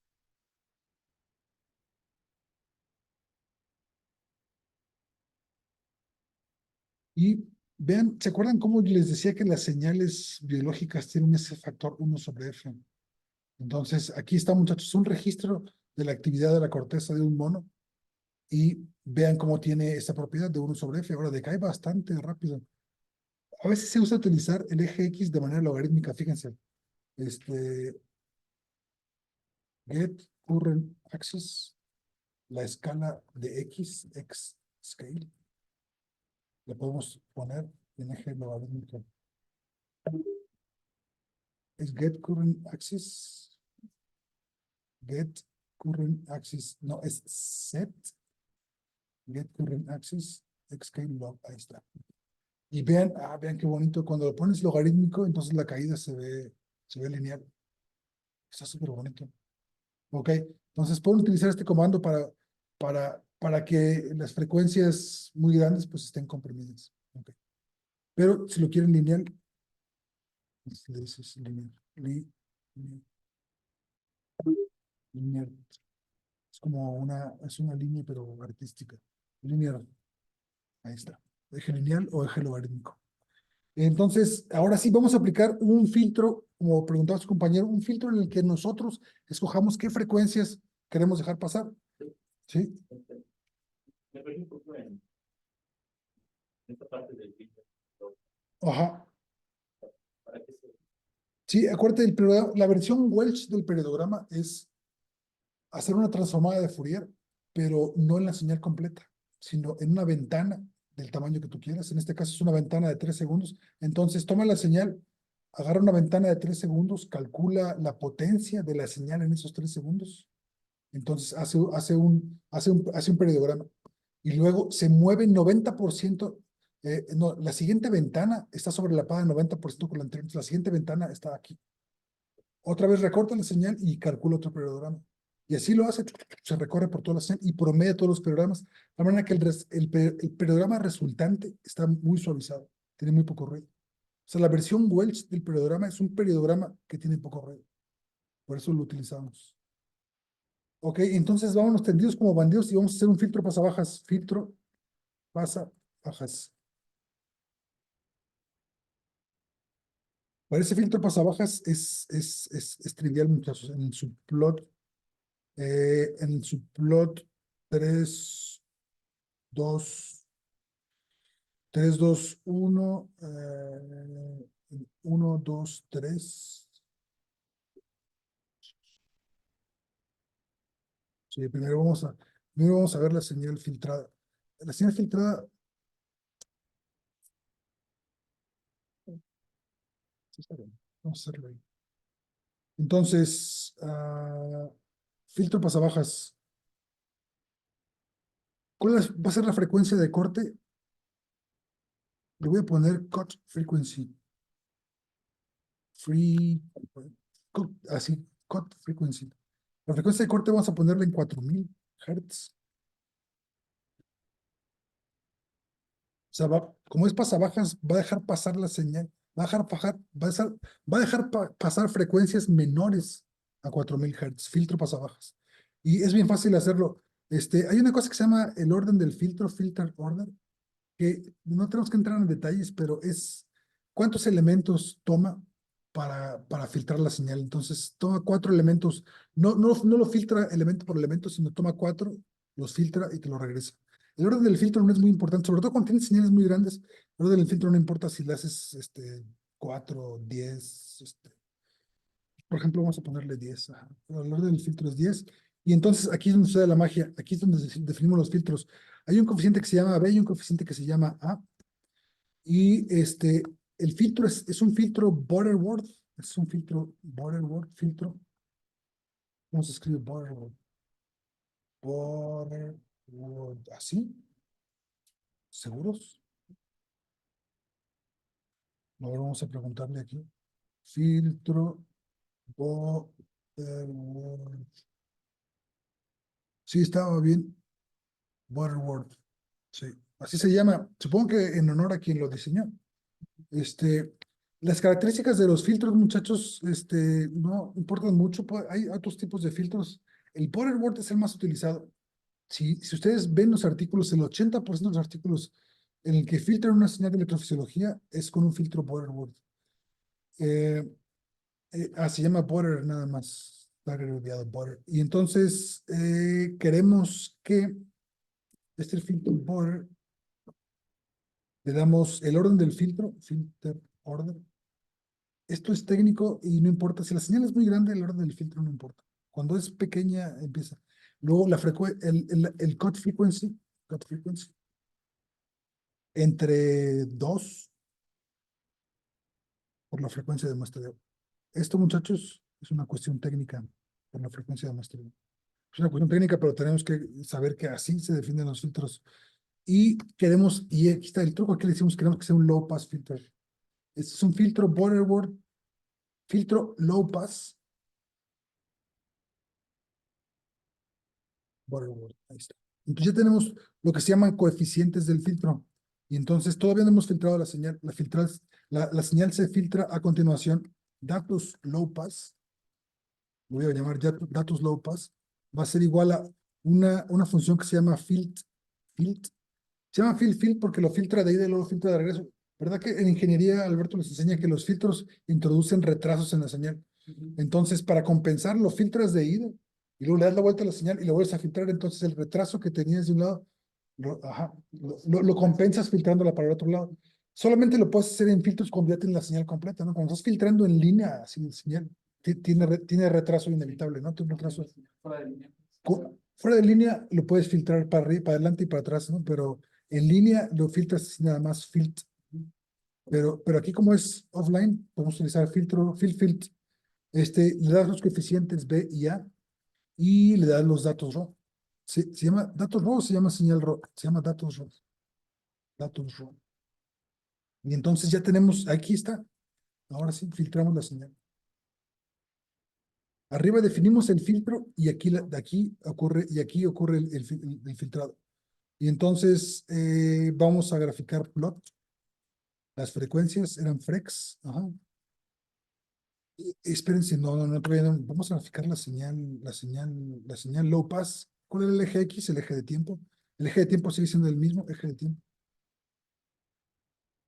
El eje de tiempo y los datos low pass, F5. ¿Qué dice que que no le gustó el filtro? Ajá, no le gustó el filtro. ¿Por qué no le gustó el filtro? Porque las frecuencias. Ajá, ajá. Porque las frecuencias no le gustó porque es F2 entre FS. Sí está, uy, porque no es, pues, es entre 2. Es por 2 entre FS, al revés. Es por 2 entre FS. Ahí está, F5. Ok. Entonces, ajá, como la señal es tan grande, de hecho, fíjense cómo se ve muy, muy parecida. Se ve muy parecida. Lo que vamos a hacer es, en lugar de ver los 60 segundos, vamos a ver 10 segundos de señal. ¿Cómo le hacemos para ver 10 segundos? Es bien fácil. Es bien fácil ver 10 segundos. Entonces, el eje de tiempo va a ser desde el elemento 1. El eje de tiempo va a ser desde el elemento 1 hasta la frecuencia de muestreo por 10, ¿no? Sí. Y también datos RAW va a ser desde el elemento 1 hasta la frecuencia de muestreo. Si eso funciona, funcionó. Allá tenemos 10 segundos arriba. Voy a ponerle menos de 10, voy a ponerle 5 segundos porque como el muestreo es tan rápido, le voy a poner 5 segundos.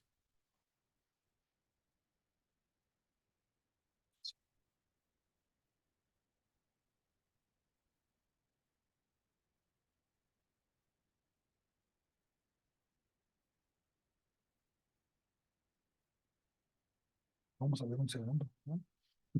Es que un segundo son 24.400 muestras. Ok, ahí está. Ese es un segundo de señal y abajo vamos a graficar un segundo de señal. Entonces me voy a copiar esto y se lo voy a pegar aquí. Eje de tiempo va a ser desde 1 hasta FS por 1. F5. Ok, ahí está. Y datos low pass. No se ve que esté muy low pass, o sí lo ven muy low pass ustedes, muchachos. Yo no lo veo tan low pass. Sí, porque la frecuencia de corte está en 4000. Vamos a hacer una frecuencia de corte ¿en qué? ¿En 100? ¿Funcionará? No, no, porque creo que ahora sí el orden del filtro estaba muy alto. Vamos a poner el orden del filtro 1. Ahí está. Ajá, ahí está.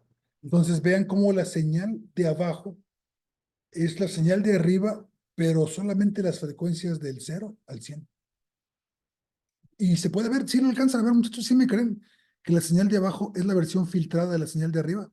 Ahora, pero ahora sí, Juan Carlos, ahora yo sé que la frecuencia de corte está en 100. Ahora, pero ¿cómo se ve el espectrograma de esa función? Entonces, vamos a calcular rápidamente el periodograma. Entonces, tendidos como bandidos, me voy a copiar todo esto. El overlap y todo esto va a ser el mismo. Ajá.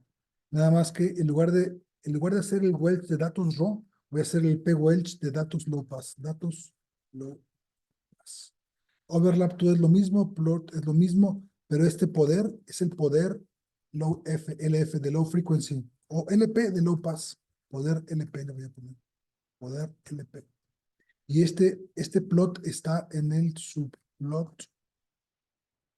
Fíjense en esto, ese es el 3, 2, 1, 2, 3, 4, 3, 2, 4. Y para efecto dramático, muchachos, voy a poner esto de color rojo. Voy a poner el periodograma de la señal filtrada va a estar en rojo. Y voy a poner el periodograma, voy a poner hold on. Voy a poner el periodograma original, que es este.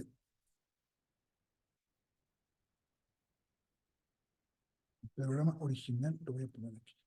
Y ese lo voy a poner en azul, como estaba, F5. Ok, vean eso, pero como la frecuencia de corte está en 100, axis tight, nos faltan los axis tights en todos lados. Axis tight y axis tight.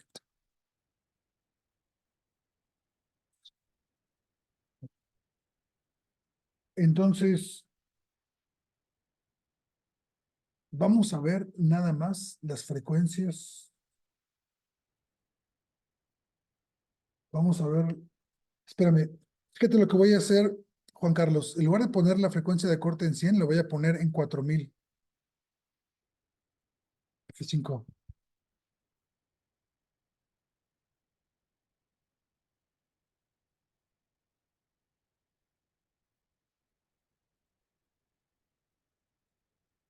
El orden del filtro es 1. Vamos a poner orden del filtro 10.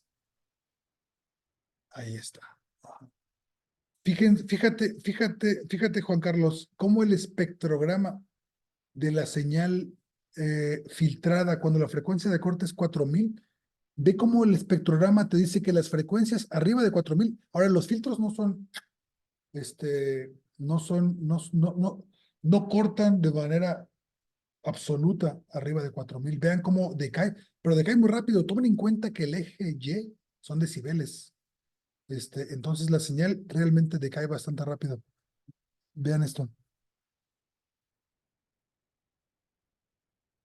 Entonces, de hecho, lo voy a graficar en rojo. Sí, sí, sí, sí, sí, sí. ¿Cómo hago eso? Es el subplot, ¿qué?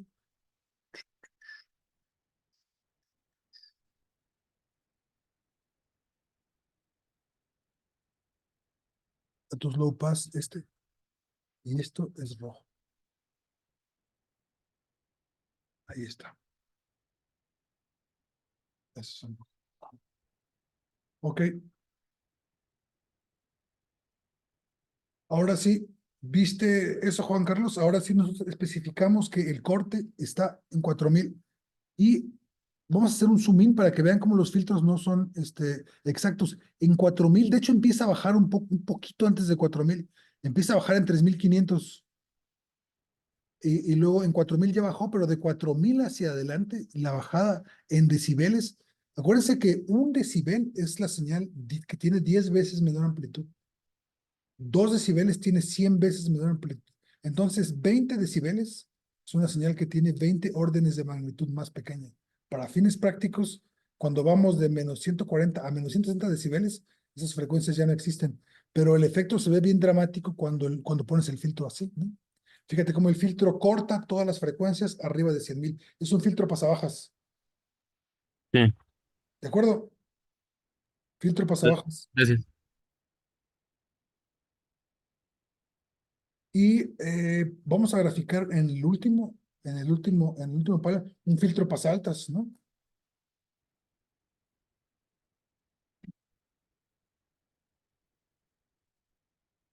Entonces, la frecuencia de corte va a ser igual. Fíjense, está bien suave, porque todo esto lo podemos copiar. Copy paste. Y en lugar de decirle que sea un low, le decimos que es high. Ja. Es un filtro pasaltas. Es un filtro high pass. Es un high pass. Los datos ya no se llaman low pass, se llaman high pass. El eje de tiempo está igual. Estos son datos high pass. Y ya no queremos que sean red, queremos que sean negros. Acá.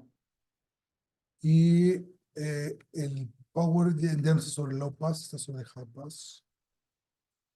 Y el poder ya no es LP, el poder es HP. Es Hewlett Packard, poder HP. Y el color era negro acá.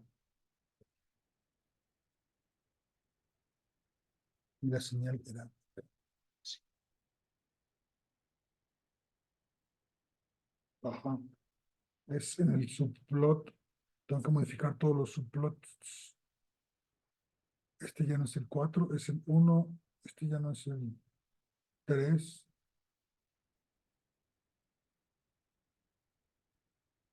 Filtro pasabajas. Ajá.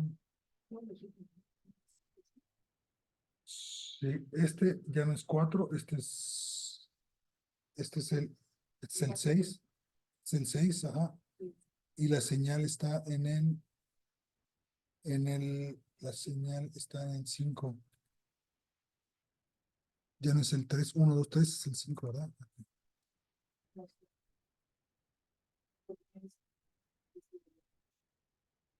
Este es el 5. Este es el 5. Sí.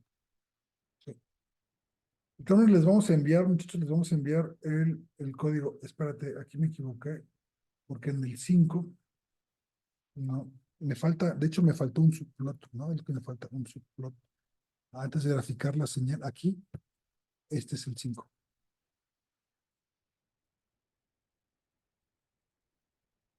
Ahí está.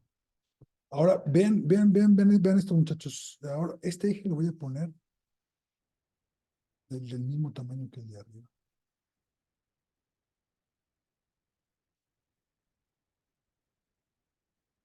Para que vean que la señal de abajo es el filtro pasa altas. Esto es Axis.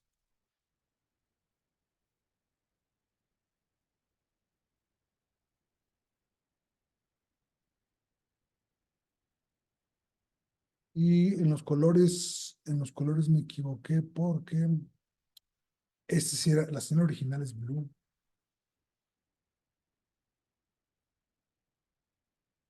Ahí está. Ok. Entonces, ya tenemos un filtro pasabajas, porque, bueno, vamos a recapitular. Voy a sacar esta figura y lo voy a hacer más grande. Voy a sacar esta figura y lo voy a hacer más grande. Entonces, panel superior izquierdo, la señal original. La señal original contiene frecuencias altas y frecuencias lentas.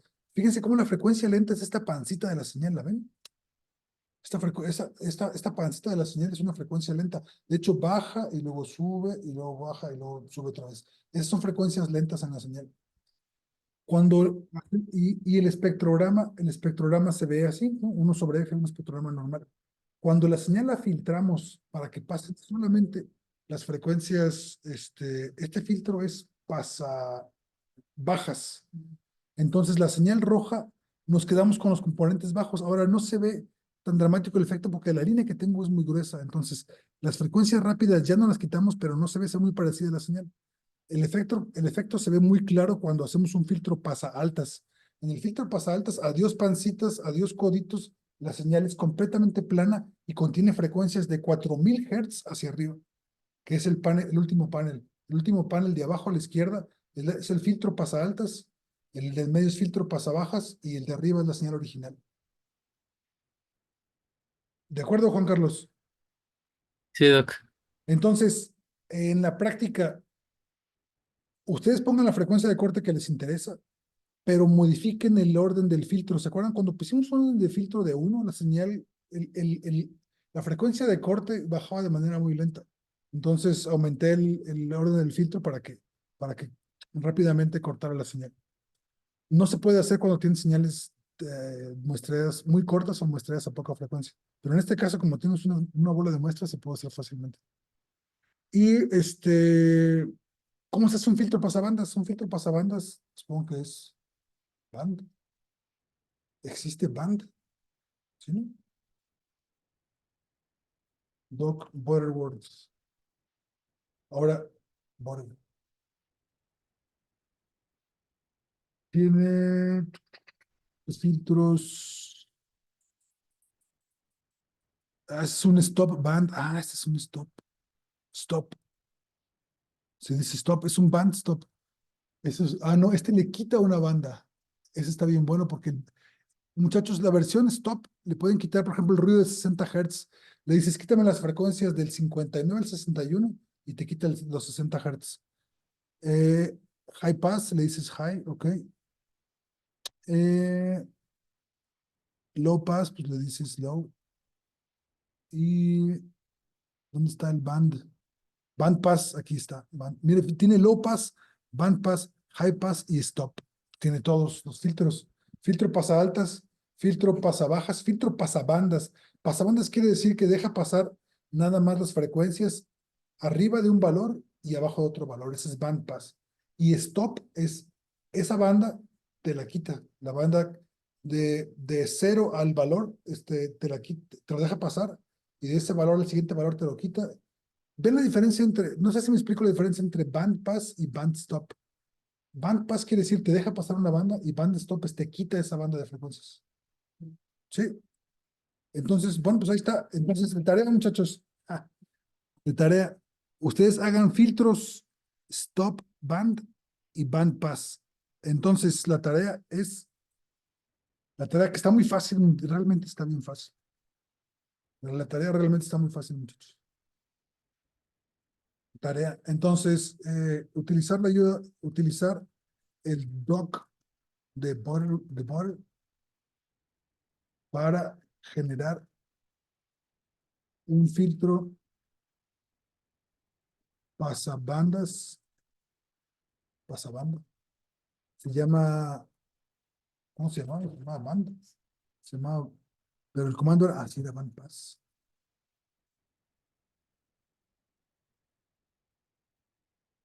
Un filtro pasabanda y un filtro, se llama stop, ajá.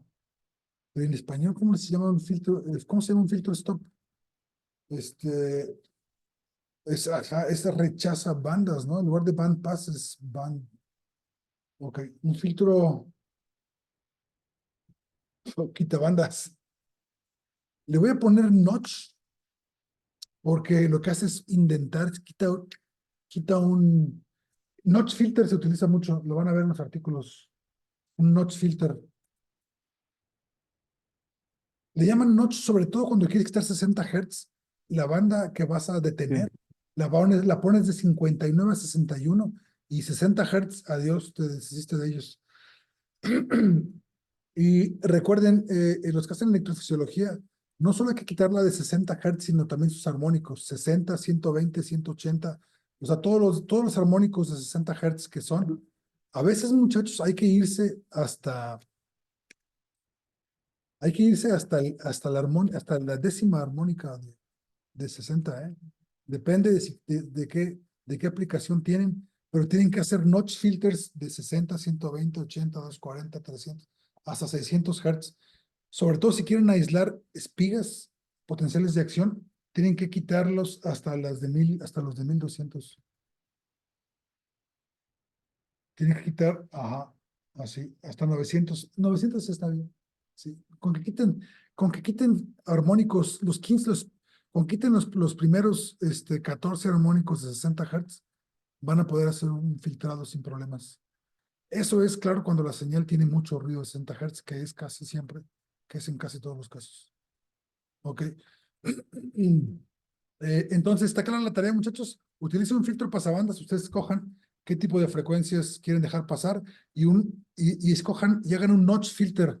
Un notch puede ser muy amplio, o sea, pueden quitar frecuencias de 400 a 500 Hz. Casi nunca se usa quitar frecuencias. Se usa más bien seleccionar. Los filtros pasabandas son muy útiles porque cuando dices, yo quiero de esa señal, quiero la banda teta. ¿Cuál es la banda teta? ¿Quién sabe cuál es la banda teta, muchachos? Yo nunca me sé las frecuencias. Banda teta, ¿qué frecuencias tiene? Como 8 Hz, ¿no? Va de como de 8 a 12. Como de 8 a 12, tienes razón, de 8. Entonces haces un bandpass de 8 a 12 Hz. Claro, cuando haces análisis de local field potentials o de electroencefalograma, casi nunca, o sea, nunca muestreas a 24.000 Hz, ¿no? Muestreas casi siempre a 1.000 o 2.000 Hz. Entonces, la frecuencia de muestreo tiene que estar ajustada a la señal que ustedes ven. Esta señal estuvo muestreada a 24.000 porque queríamos aislar los potenciales de acción. No nada más los potenciales de campo local, sino los potenciales de acción. Ok, entonces la tarea es clara, muchachos. ¿Sí? Bien, preguntas. ¿Dónde está la figura?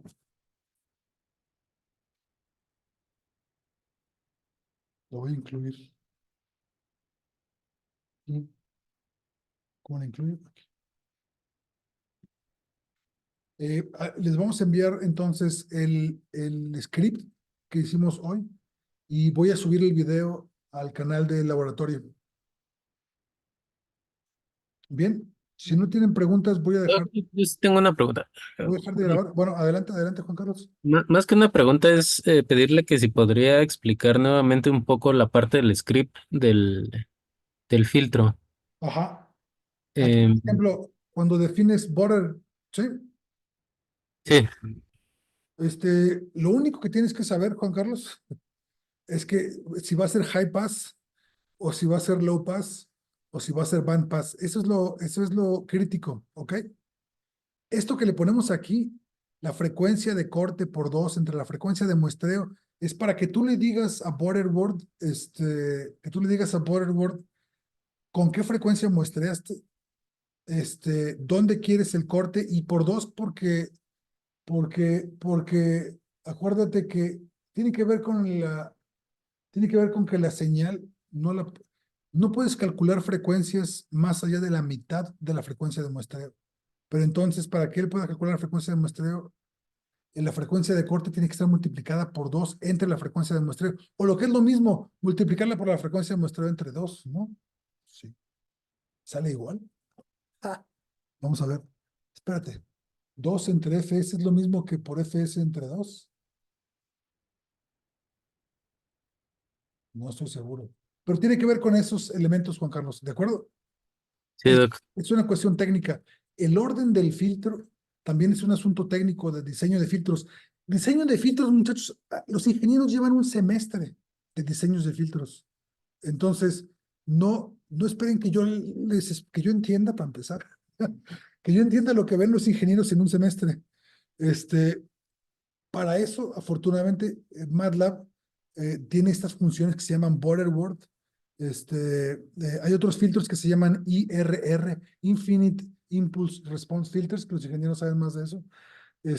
Hay muchos tipos de filtros. Eh, MATLAB afortunadamente nos hace la vida sencilla y nos dice, ¿quieres un filtro border word? En un renglón te lo puedo enseñar. Y este es el diseño de un filtro.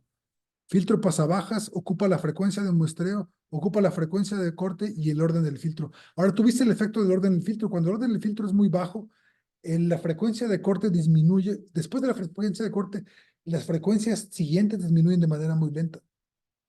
Pero cuando quise cortar a 100 Hz, no puedo utilizar un filtro de orden de 10. Tuve que utilizar un filtro de orden más bajo, ¿ok? Esos son los parámetros con los cuales tú tienes que jugar. En la práctica, Juan Carlos, cuando tú leas los artículos, todos los artículos te van a decir, utilicé un filtro Butterworth de orden 3, pasabajas, que es lo único que necesitas saber para replicarlo en MATLAB. Lo único que necesitas saber es cuál es el orden del filtro, cuál es la frecuencia de corte y si es un low pass o high pass o band pass. ¿Sí? Ahora, lo que te quiero decir es, yo no puedo explicarte el algoritmo Butterworth, cómo funciona, porque tendría que haber tomado un semestre en una clase de ingeniería de diseño de filtros. ¿Sí? Sí, y entonces, ¿cuáles serían las consideraciones que tendría que tener en cuenta para la frecuencia de corte y el orden del filtro? Pues, Juan Carlos, pues la frecuencia de cortes, ¿qué frecuencias te interesan? Acabamos de decir, por ejemplo, si te interesa la banda teta, pues entonces tú filtras, haces un band pass entre 8 y 12 Hz. Ah, ok, ya entendí, sí. Si quieres la frecuencia, si quieres gama alto, por ejemplo, acabo de leer un artículo de gama alto. Si quieres gama alto, entonces de 70 Hz a 150, entonces haces un filtro band pass de 70 a 150 Hz. ¿Sí? O Ok, sea, entonces, depende de qué frecuencia quieres analizar.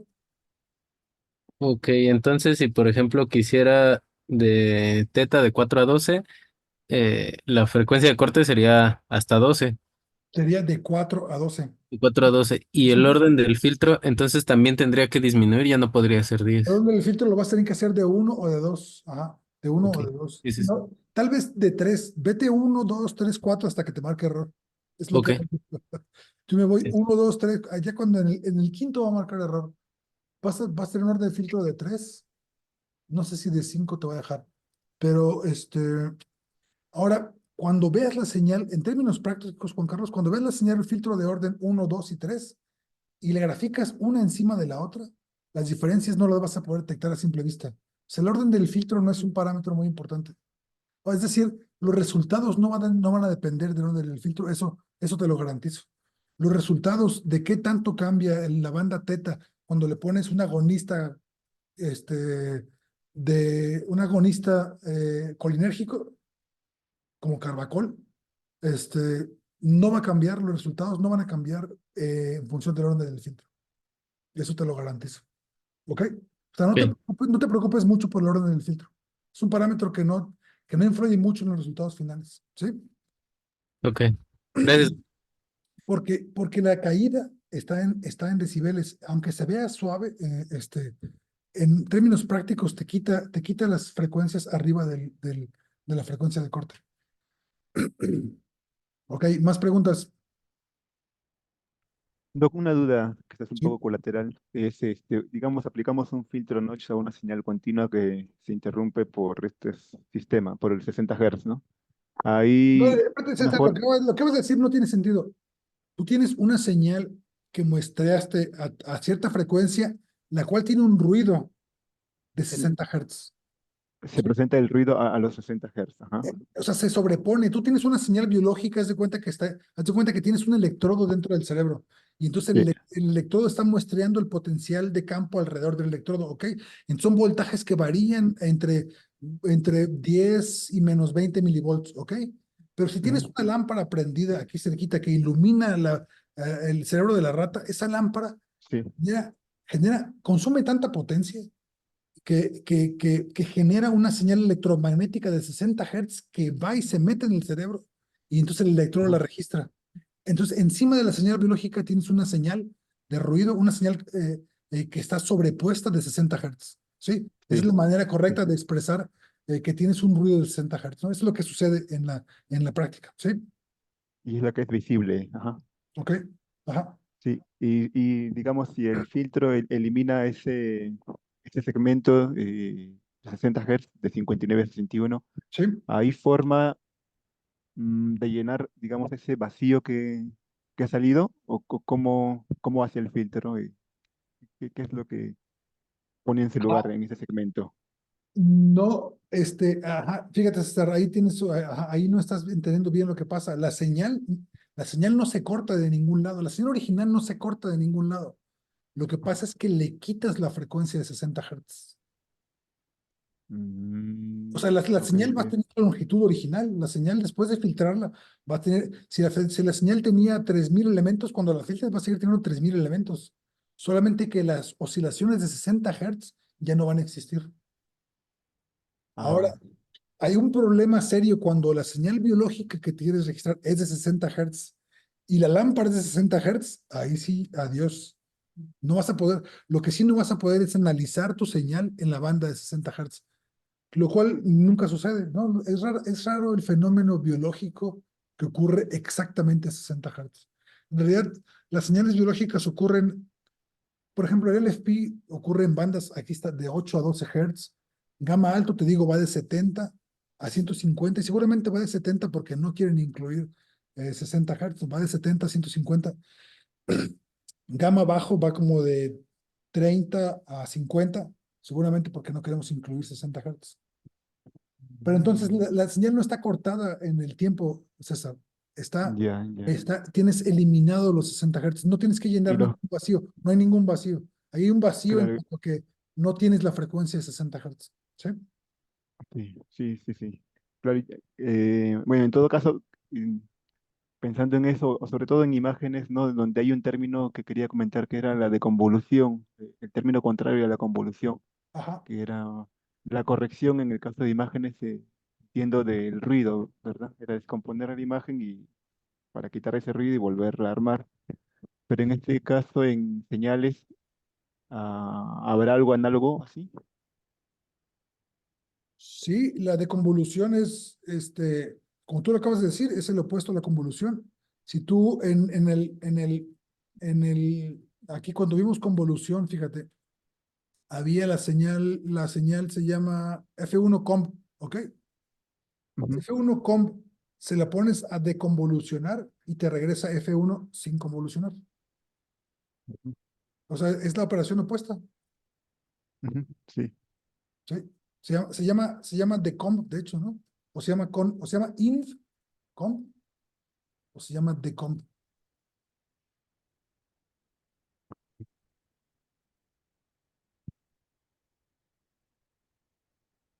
Aquí está, es de convolution, ajá. Entonces, el opuesto de comp es decomp, ¿sí? sí, ok. Entonces, por ejemplo, si quieres convolucionar estos filtros, es ese convolucionada, y vas a convolucionar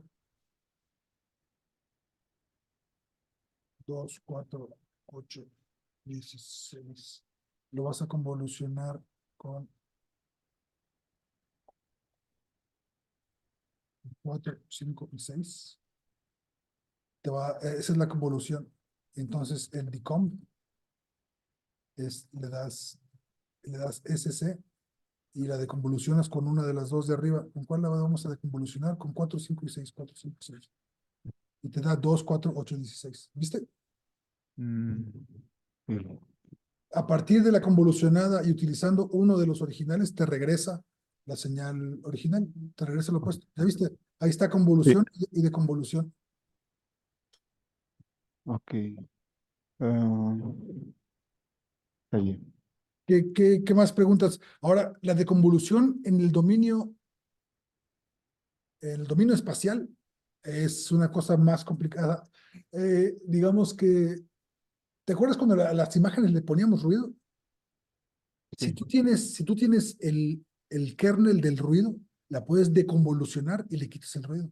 El problema es que como el ruido sucede al azar, bueno, ¿se acuerdan de los programas de CSI que dicen, le hacen un zoom in a la imagen y dicen, aclárame la imagen?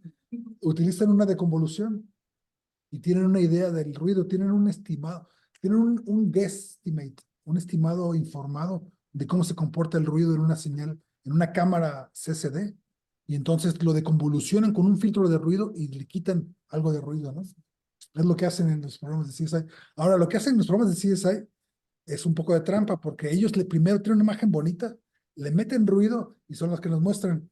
Y entonces luego la deconvolucionan con el ruido que le metieron, entonces se ve bien clarita. En la realidad, la deconvolución Es muy difícil quitar el ruido, sobre todo cuando el ruido es azaroso, que por definición el ruido es azaroso. Si no, lo que tienes es un artefacto, ¿no? El ruido, quitar ruido es muy difícil, ¿no? Pero sí puedes quitar ruido de 60 Hz porque afortunadamente la corriente oscila exactamente a 60 Hz. Es bien bonito cuando tú tienes un registro de potencial de campo local que te intentan frecuencias de 0 a 100 Hz. La banda de 60 Hz es bien puntual, o sea, oscila. Vas a ver una oscilación, una banda de 60 Hz bien marcada. Y quitarla es bien fácil, es un notch filter, o sea, es un band, es un stop filter en el cual quitas la banda de 59 a 61. Y entonces 60 Hz así, ¡pum!, desaparece. Ok, Ok, más bien, preguntas, doctor. muchachos. Más preguntas. El número de la frecuencia del muestreo Ajá, se colocó por línea de razón, por eso el número es aleatorio. no, no fue un número aleatorio. Es el número que el programa, que el programa para colectar los datos dice, esa señal está muestreada a tal frecuencia. Por ejemplo, los que utilizan archivos ABF, les dice la frecuencia de muestreo. Es más, no, ABF load. No tengo esa función. Todos los sistemas de colección de datos, tú le puedes modificar la frecuencia de muestreo. Y en el archivo que te va a regresar, te va a decir la frecuencia de muestreo. No puede ser esa la frecuencia de muestreo, no puede ser esa. No tienes que saber exactamente a qué frecuencia mostraste la señal, ¿sí?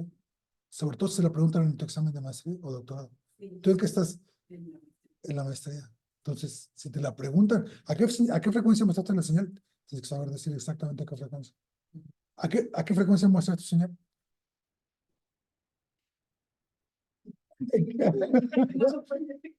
Es lo primero. Sobre todo si el eje X es tiempo, muchachos, en en cualquier señal, si el eje X es tiempo, esa señal tiene una frecuencia de muestreo. A menos que sea, no, ya nadie muestrea señales continuas, ¿no? O sea, a menos que sea, por ejemplo, los cassettes, ahí la música está muestreada de manera continua, es analógica.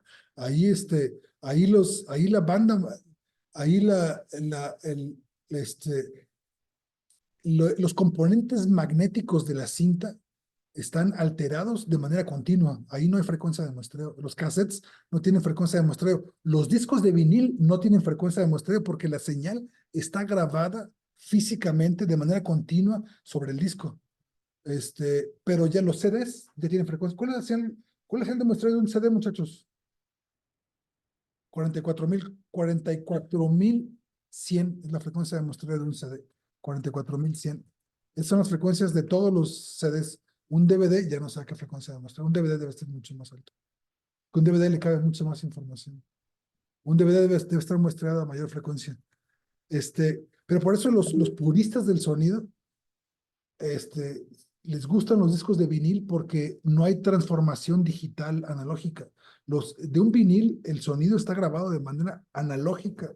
En el plástico, cuando imprimen los discos de vinil, graban las ondas, de sonido de manera continua. Entonces ahí los puristas del sonido les gustan los de vinil porque no se pierde nada, no está comprimido. En cambio, cuando ya tienes una frecuencia de muestreo definida, pierde señal. Pero los puristas eh, se- n- no toman en cuenta que el oído humano no escucha frecuencias arriba de 20,000 Hz. Entonces no importa que tu señal esté muestrada a 50,000 si tu oído no puede oír frecuencias de 50,000. Entonces, por ejemplo, los CDs están muestreados a 44,000 para que contenga frecuencias de hasta 22,500. 2,500 Hz arriba de lo que podemos oír. O sea, de eso todavía le sobra. O sea, los CDs tienen tanta calidad que el sonido que producen no lo podemos percibir en su totalidad. Le sobran 2,500 Hz. Entonces, pero los puristas dicen que la textura del sonido es diferente. Ok, luego podemos entrar en eso. Luego entramos en esos detalles. Hay que invitar a alguien que sepa diferenciar entre un vinil y un CD, ¿no? Seguramente sí lo pueden diferenciar, pero no por la frecuencia de muestreo, sino por otras características del sonido. Ok, más preguntas, muchachos.